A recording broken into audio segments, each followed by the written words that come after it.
नमस्कार, आप देख रहे हैं अब तक टीवी चैनल। हमारे संवाददाता अमन तिवारी ने प्रयागराज से जानकारी देते हुए बताया, मेजा थाना जौनिया चौकी क्षेत्र के अंतर्गत मदरा मुकुंदपुर डांडी गांव में अमर शहीद रविशंकर यादव सीआरपीएफ में जवान थे।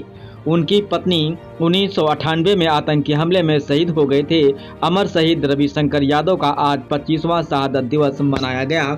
शहादत दिवस पर assistant CRPF commissioner Chandrabhan Singh द्वारा पुष्प अर्पण किया गया। आपको सबसे बड़ी बात बताएं कि 26 दिसंबर 1998 में आतंकी हमले में शहीद रविशंकर यादव के घर की परिस्थितियां नेता, विधायक, मंत्री तक देखने नहीं आते हैं। वहीं आपको बताएं कि पिता के शहीद होने के बाद भी अमर शहीद रविशंकर यादव का बड़ा बेटा आज भी सीआरपीएफ में नौकरी कर रहा है और अपने देश के लिए आज भी मर मिटने के लिए तैयार है। वहीं आपको बता दें कि सरकार का वादा था शहीदों के घर तक रोड और शहीद हुए जवानों की प्रतिमा बनाई जाएगी, लेकिन ऐसा कुछ भी नहीं हुआ। आइए चलते हैं हमारे संवाददाता के साथ।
रविशंकर जी को नमन करता हूँ, पुष्पांजलि अर्पित करता हूँ, प्रणाम करता हूँ।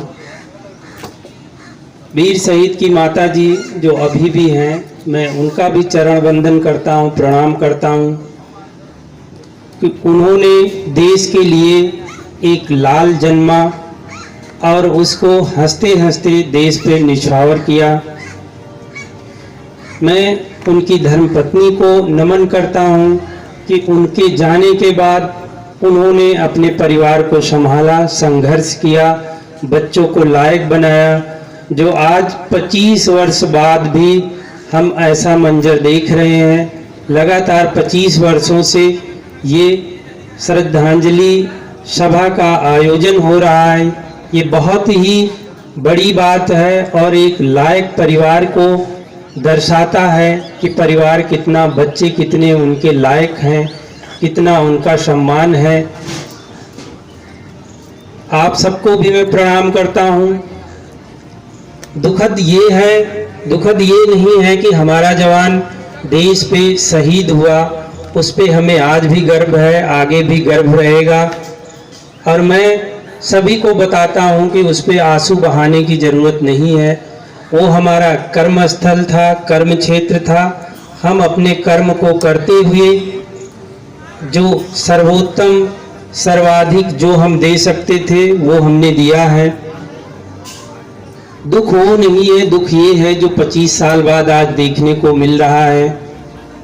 हम सब लोग बार बार बोल रहे हैं कि 25 साल हो गया, 25 साल में इस ग्राम में 5 प्रधान आए होंगे, 5 विधायक आए होंगे, 5 सांसद आए होंगे। जिस तरीके से हम यहाँ संगठित होकर बैठे हैं, जितने लोग भी बैठे हैं, अगर इतने लोग भी हम आवाज़ उठाएं, जब हमें प्रतिनिधि चुनने का अवसर आता है, समय आता है, जब हम प्रधान चुनते हैं, जब हम विधायक चुनते हैं, जब हम सांसद चुनते हैं, तो अगर इतने लोग भी एक जगह खड़े होकर उनसे बोलें कि भाई आप ये कार्य कर लो, फिर हमसे उम्मीद रखो या फिर हमारे वोट के हकदार बनो, तो निश्चित तौर पे अब तक बदलाव हुआ होता। लेकिन लोग आते हैं, हम लोग एक दिन इकट्ठा होते हैं, फिर हम भूल जाते हैं, फिर अपने अपने कामों में व्यस्त हो जाते हैं। तो मेरा निवेदन है कि अगर हम चाहते हैं कि 25 वर्षों से जो भी अधूरा रह गया है वो पूरा हो जाए और एक सामान्य गाइडलाइन है, जो सामान्य एक शासनादेश है, उस शासनादेश के अंतर्गत शहीदों को एक नियमावली के अंतर्गत उसके बाद उनको उसका लाभ मिल जाना चाहिए। तो उस परिवार को, उस मोहल्ले को, उस मजरे को, उनके बच्चों को जनप्रतिनिधि एक समय तक रहता है और उसके बाद बदल जाता है, अधिकारी रहते हैं और बदल जाता है, लेकिन शासनादेश जो है वो यथावत रहता है। तो शासनादेश की खामियां हैं और व्यवस्था की खामियां हैं। जनप्रतिनिधि तो यह चाहता है कि हम कहीं न कहीं निश्चित रूप से जनप्रतिनिधियों में इस बात को स्वीकारने योग्य है कि कहीं न कहीं जनप्रतिनिधियों की कुछ न कुछ तो कमियां रही हैं, नहीं तो सामान्य रूप से रास्ता और ये व्यवस्था तो बिल्कुल हो गया होता। ऐसे में हम लोगों के बीच में वक्ता की अगली कड़ी में और कार्यक्रम में